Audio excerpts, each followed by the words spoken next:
Triangle, त्रिभुज। त्रिभुज में हमने अंतर के ऊपर छोड़ा था, अंतर, और अंतर किसके बीच में पढ़ रहे थे? समकोण त्रिभुज में लंब केंद्र और समकोण त्रिभुज में परिकेंद्र। तो देखें, लंब केंद्र,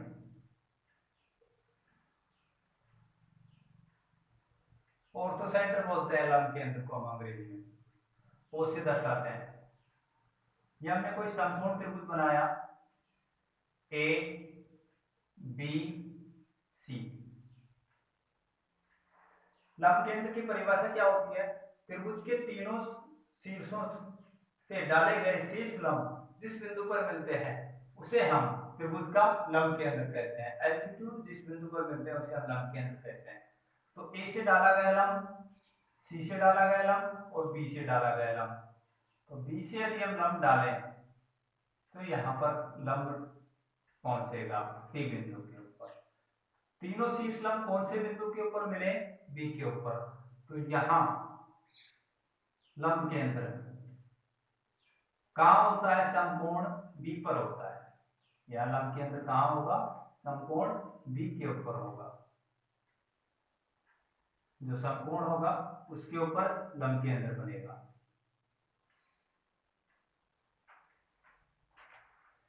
जो रेखाखंड आ रहा है बी डी, उसकी लंबाई के दो सूत्र होंगे।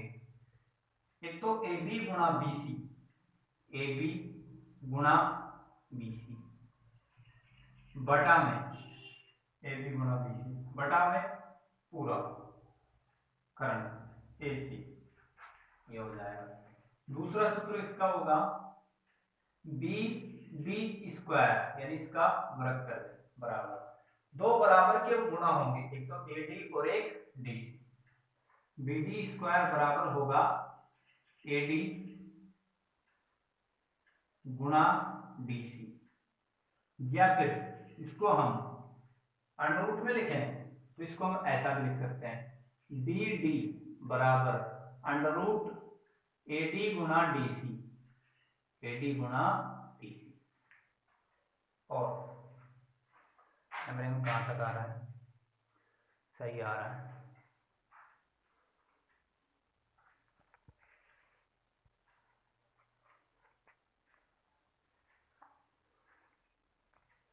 ये वाला कोण थोड़ा ऊंचा ज्यादा है, अब सही। बी डी बराबर ए डी गुणा डी सी। तीसरा पॉइंट इसमें कोण ए डी बी बराबर 90 डिग्री होना जरूरी है। क्यों? क्योंकि शीर्ष लंब होगा तो 90 डिग्री तो होगा ही। कौन सा कोण? A D B. देखें ए डी बी कहाँ है? ए डी बी, ये 90 डिग्री होना जरूरी है। ठीक ऐसा ही यदि हम समकोण त्रिभुज में, कौन से त्रिभुज की बात कर रहे हैं हम? समकोण त्रिभुज की।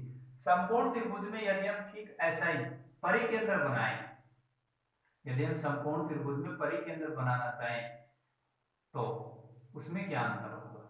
देखो, ये हमने कोई समकोण त्रिभुज बनाया ए बी सी, समकोण त्रिभुज परिकेंद्र। परिकेंद्र की परिभाषा क्या होती है? त्रिभुज की तीनों भुजाओं के भुजालंब समद्विभाजक, त्रिभुज की तीनों भुजाओं के भुजालंब समद्विभाजक जिस बिंदु पर मिलते हैं उसे हम त्रिभुज का परिकेंद्र कहते हैं। परिकेंद्र की तीनों शीर्षों से दूरी समान होती है। तो यहां पर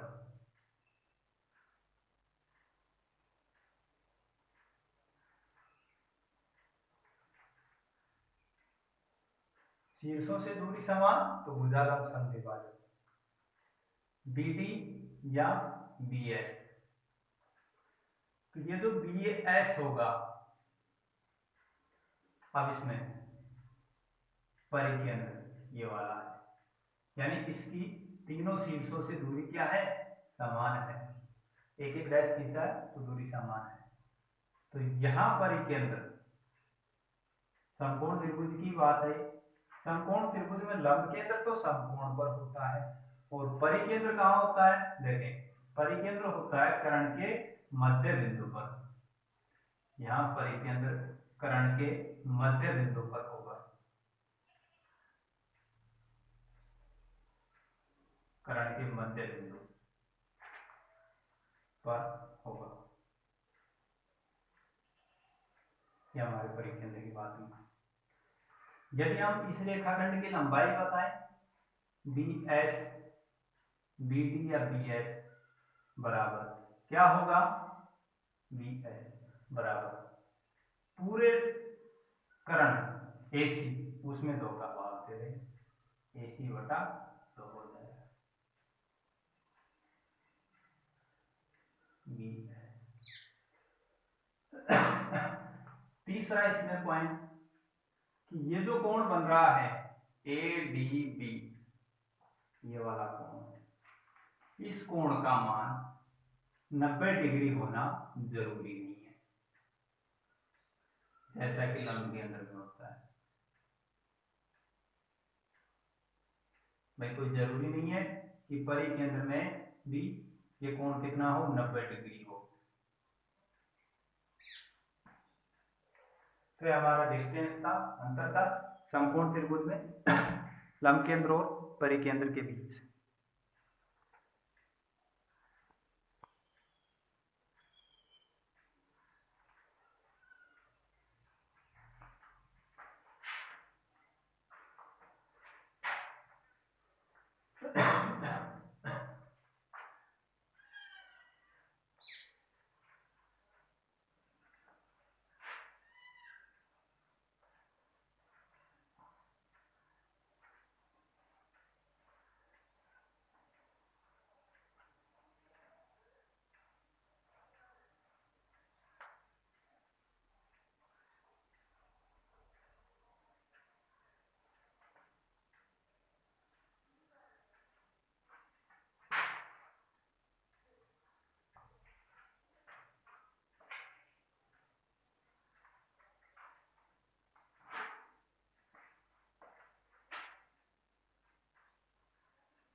नेक्स्ट है फिर इसमें त्रिभुज में सर्वांग समता।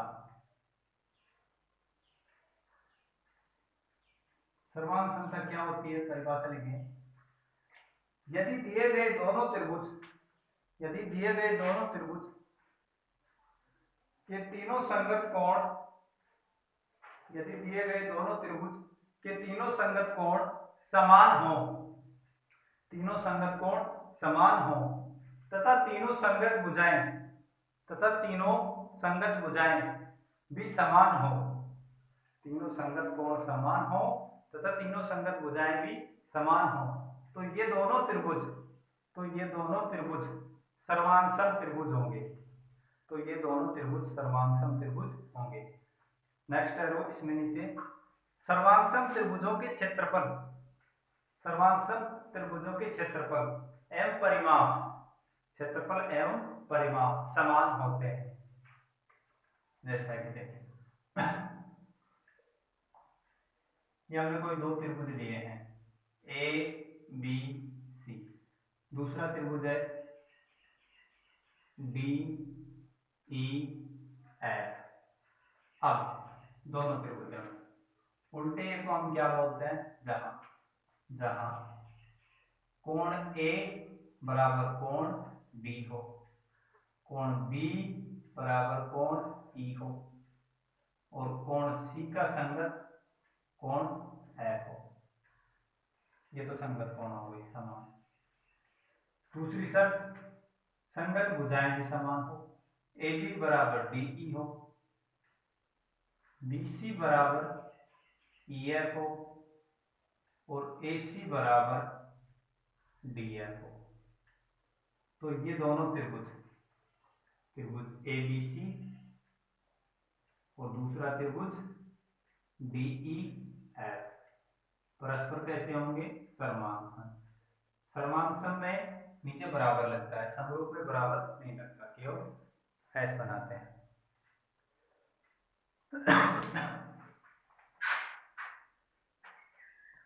अभी सर्वांग समता के नियम हेडिंग लिखें, सर्वांग समता के नियम।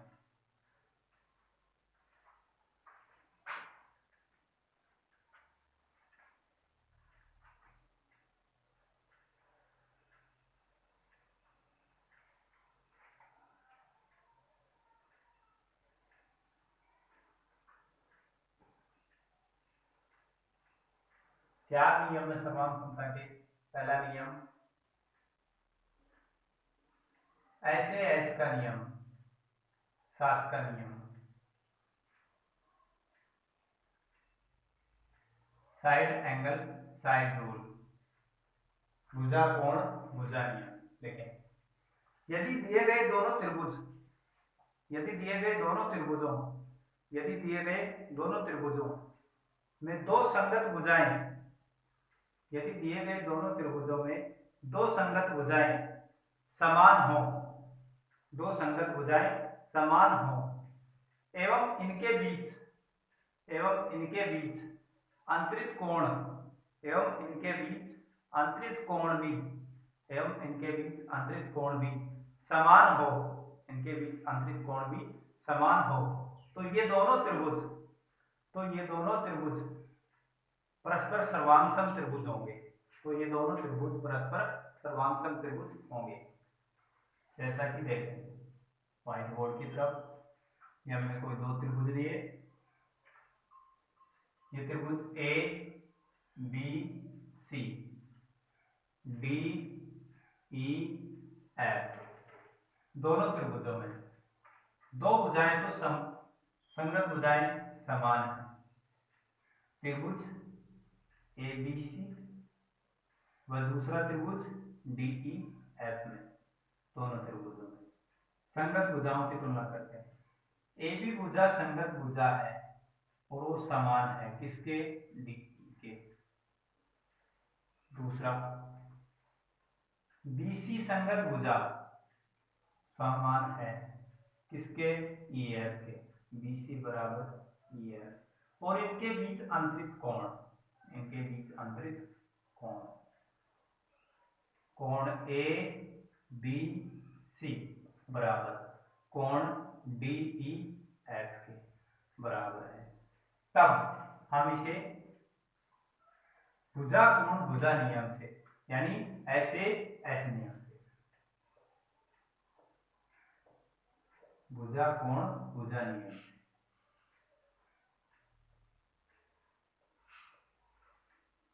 दोनों त्रिभुज कैसे त्रिभुज हो जाएंगे, सर्वांगसम त्रिभुज। त्रिभुज एबीसी सर्वांगसम हो जाएगा त्रिभुज डीई एफ के।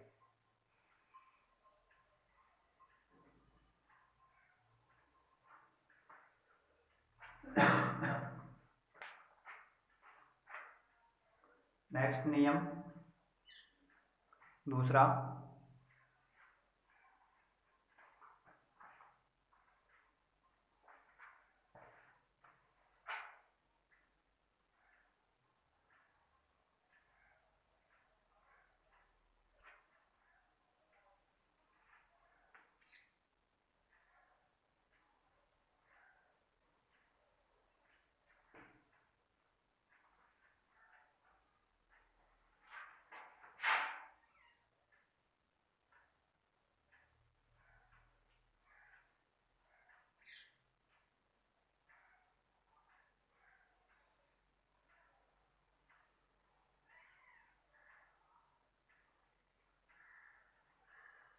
सास का हो गया।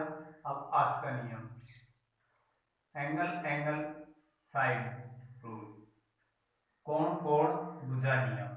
देखें, यदि दिए गए दोनों त्रिभुजों, यदि दिए गए दोनों त्रिभुजों में दो संगत कोण समान हो, यदि दिए गए दोनों त्रिभुजों में दो संगत कोण समान हो तथा एक संगत भुजा, तथा एक संगत भुजा, तथा एक संगत भुजा भी समान हो, तथा एक संगत भुजा भी समान हो, तो ये दोनों त्रिभुज, तो ये दोनों त्रिभुज परस्पर सर्वांगसम त्रिभुज होंगे।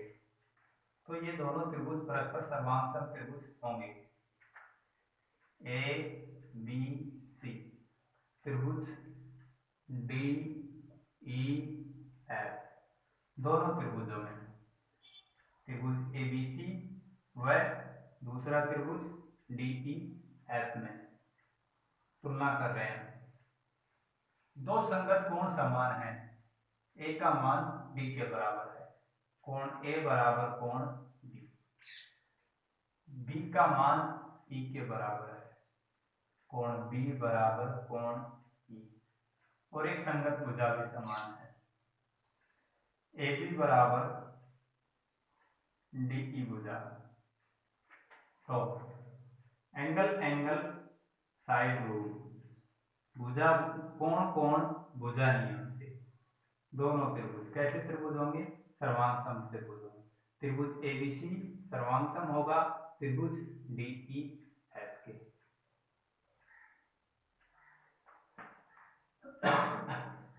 तीसरा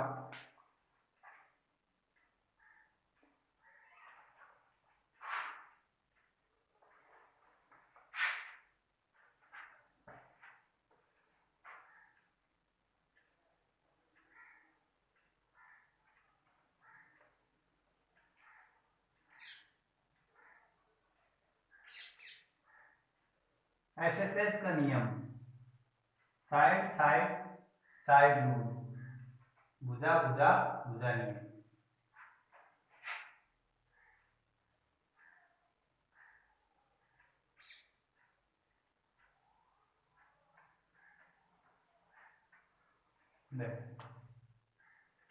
यदि दिए गए दोनों त्रिभुजों में तीनों संगत भुजाएं, यदि दिए गए दोनों त्रिभुजों में तीनों संगत भुजाएं समान हो, तीनों संगत भुजाएं समान हो, तो ये दोनों त्रिभुज परस्पर सर्वांग त्रिभुज होंगे। त्रिभुज ए बी सी, त्रिभुज डी ई एफ, त्रिभुज ए बी सी व त्रिभुज डी ई एफ में यदि हमें दे रखा है कि ए बी भुजा किसके बराबर है, डी ई भुजा के बराबर, बी सी भुजा ई एफ के बराबर है, और ए सी भुजा डी एफ के बराबर है, तो एस नियम से, साइड रूल से दोनों त्रिभुज ए बी सी सर्वांग होगा त्रिभुज डी ई एफ के।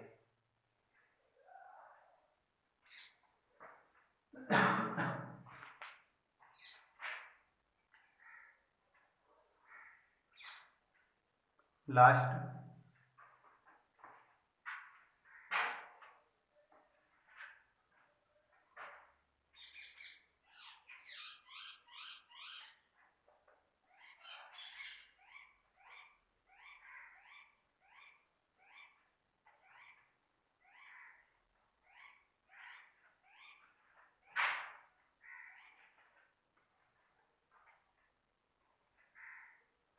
आरएचएस का नियम,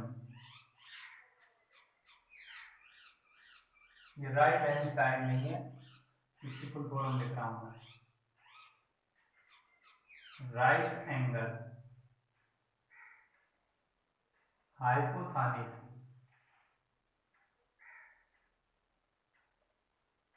साइड रूल,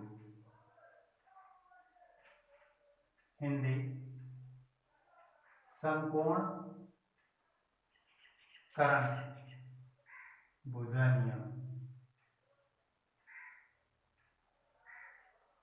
क्या होता है देख, यदि दिए गए दोनों त्रिभुजों में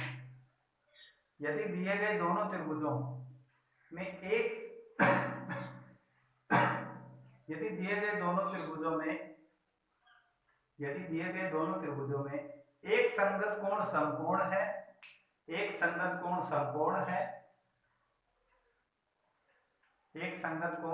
समकोण है, कर्ण समान है तथा संगत भुजाओं का एक जोड़ा भी समान है समान में लंबाई में समान है भुजाओं का जोड़ा तथा संगत भुजाओं का एक जोड़ा भी समान है। तो ये दोनों त्रिभुज परस्पर सर्वांगसम त्रिभुज होंगे।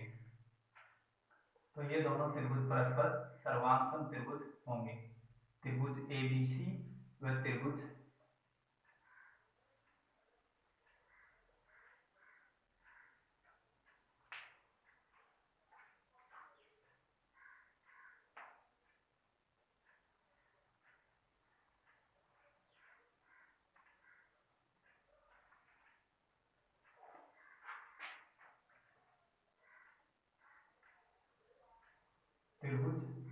ABC और दूसरा त्रिभुज DEF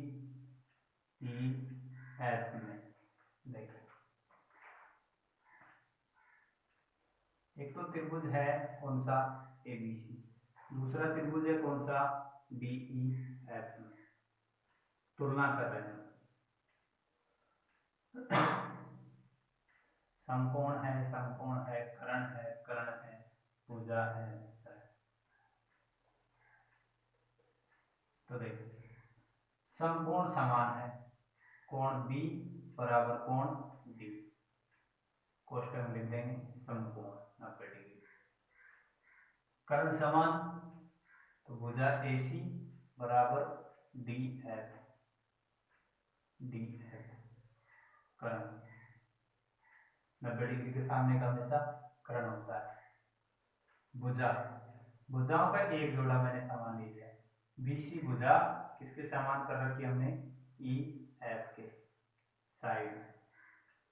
तो समकोण कर्ण भुजा नियम से, RHS नियम से दोनों त्रिभुज कौन कौन से, एक तो त्रिभुज ABC और दूसरा त्रिभुज DEF कैसे त्रिभुज होंगे, परस्पर सर्वांगसम त्रिभुज होंगे।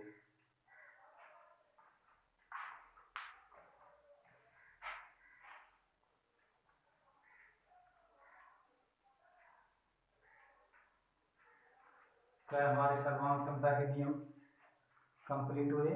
सर्वांग समता के 4 नियम हैं, एक बार दोबारा से रिपीट। सास का नियम, हास का नियम, SSS का नियम और RHS का नियम। अब इसके परिणाम, सर्वांग समता के परिणाम, हेडिंग लिखें सर्वांग समता के परिणाम।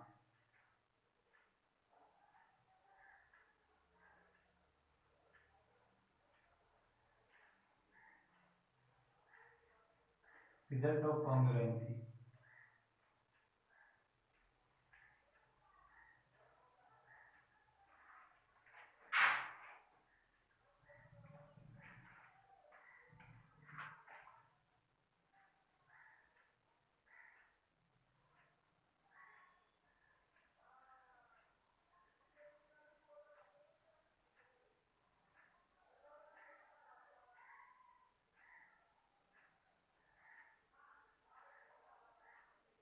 पहला परिणाम,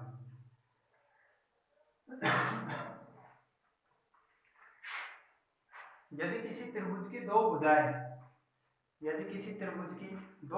समान हैं, तो उनके सामने का कोण, यदि किसी त्रिभुज की दो भुजाएं समान हैं तो उनके सामने का कोण, यदि किसी त्रिभुज की दो भुजाएं समान हैं तो उनके सामने के करें इसको, तो उनके सामने के कोण भी समान होंगे, जैसे कि हमने कोई त्रिभुज लिया, त्रिभुज ABC। अब इसमें दो भुजाएं मैंने समान कर दी तो इनके सामने के कोण भी समान होंगे। जहां यदि AB बराबर क्या दे रखा है, AC, तो कोण B बराबर कोण C, ये हमें सिद्ध करना है, ये बराबर होंगे। देखिए कैसे सिद्ध हो, ऐसे हमने एक रचना की, लंब डाला सामने वाले भुजा के ऊपर, दो त्रिभुज बन गए, डी बिंदु नाम दे दिए इसको।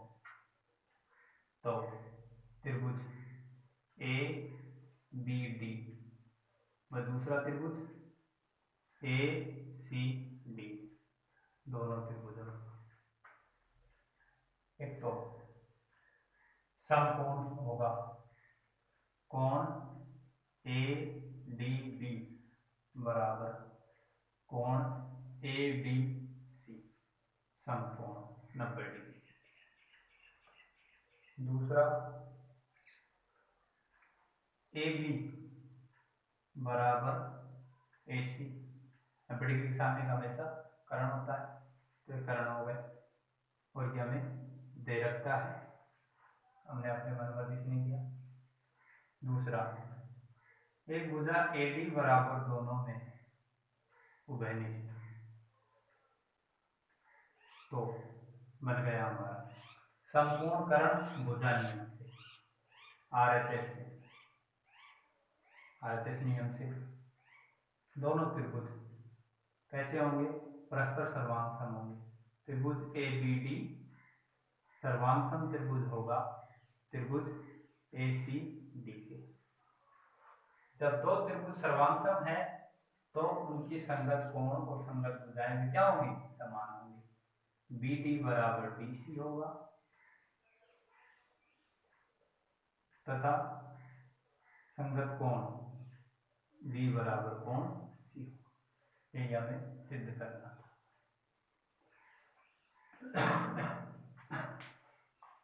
तीसरा, दूसरा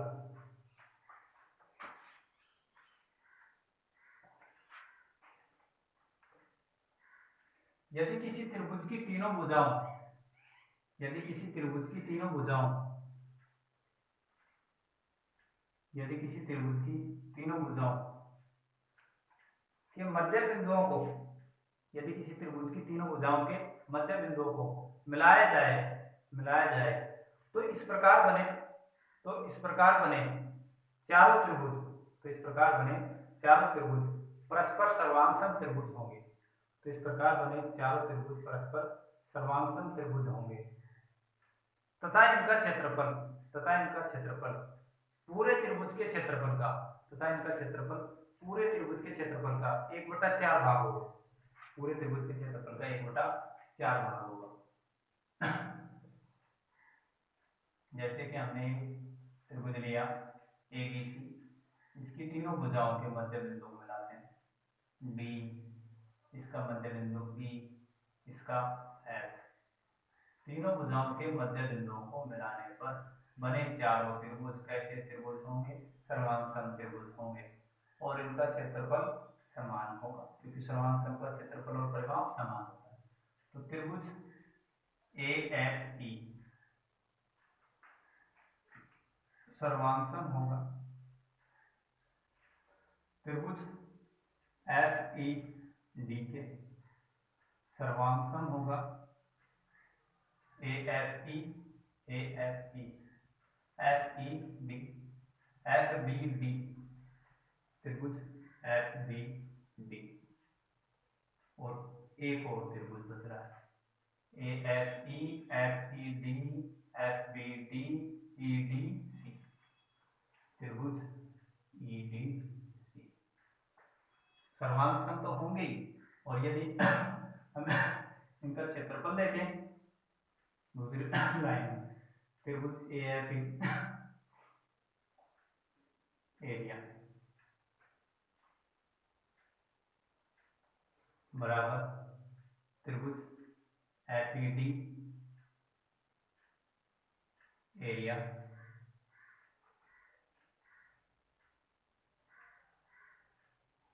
बराबर त्रिभुज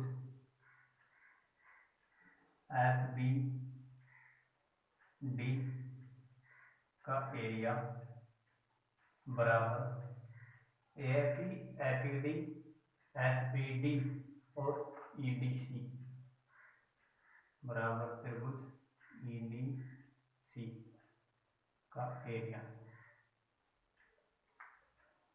बराबर पूरे त्रिभुज ABC के एरिया क्षेत्रफल का कौन सा भाग हो? चौथा। ये समान टुकड़े होंगे।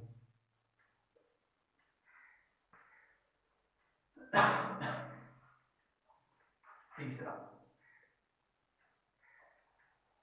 त्रिभुज के तीनों शीर्ष लंबों,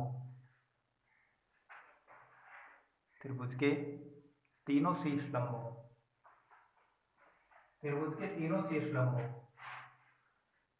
या तीनों माध्यिकाओं, त्रिभुज के तीनों शीर्ष लंबों या तीनों माध्यिकाओं का योगफल, त्रिभुज के तीनों शीर्ष लंबों या तीनों माध्यिकाओं का योगफल त्रिभुज के परिमाप से छोटा होता है, त्रिभुज के परिमाप से छोटा होता है।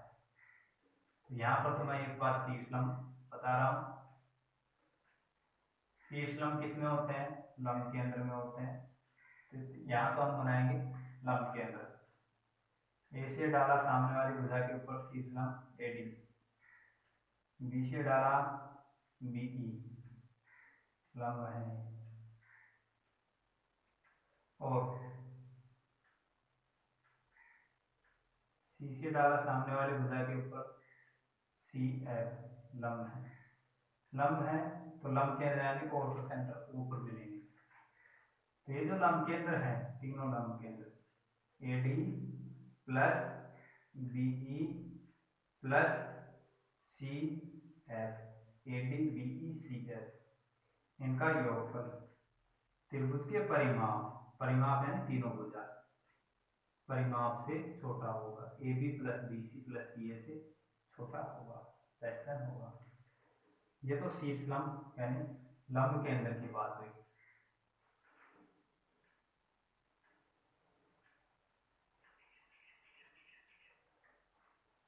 माध्यिका, इसी में तीसरा पॉइंट चल रहा है। यह हमने कोई दूसरा त्रिभुज बनाया ABC, सामने वाली भुजा के मध्य बिंदु को मिलाती है तो माध्यिका कहलाती है। सामने वाली भुजा के मध्य बिंदु को मिलाती है तो माध्यिका कहलाती है। माध्यिकाएं जिस बिंदु पर मिलती हैं उसे गुरुत्व केंद्र या केंद्रक भी से दर्शाते हैं, और गुरुत्व केंद्र और लंब केंद्र था, ये गुरुत्व केंद्र हो गया, या दूसरा नाम इसका केंद्रक, आप सब कुछ लिखवा रखा है। तो तीनों माध्यिकाएं AD plus BE plus CF, इनका योगफल त्रिभुज के परिमाप से छोटा होगा, AB plus BC plus CA से छोटा होगा। तो ये हमारे इस प्रकार से सर्वांग क्षमता के नियम और सर्वांग क्षमता के परिणाम कंप्लीट होते हैं।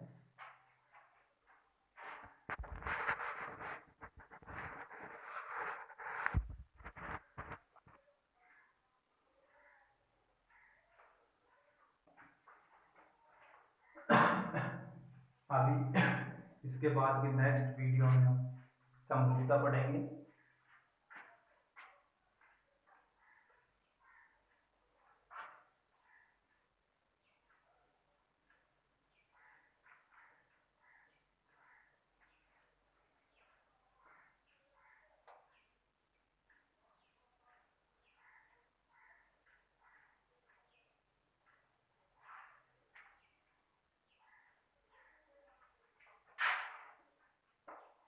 यदि आपको किसी भी सब्जेक्ट में मैथ होगा, जैसे arithmetic, advance math, reasoning, GK, कोई भी प्रॉब्लम होती है तो आप मेरे व्हाट्सएप नंबर है, कोचिंग के व्हाट्सएप नंबर हैं,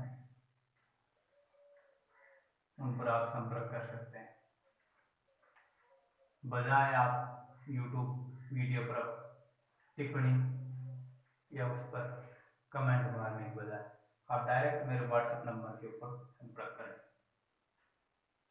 दूसरा नंबर,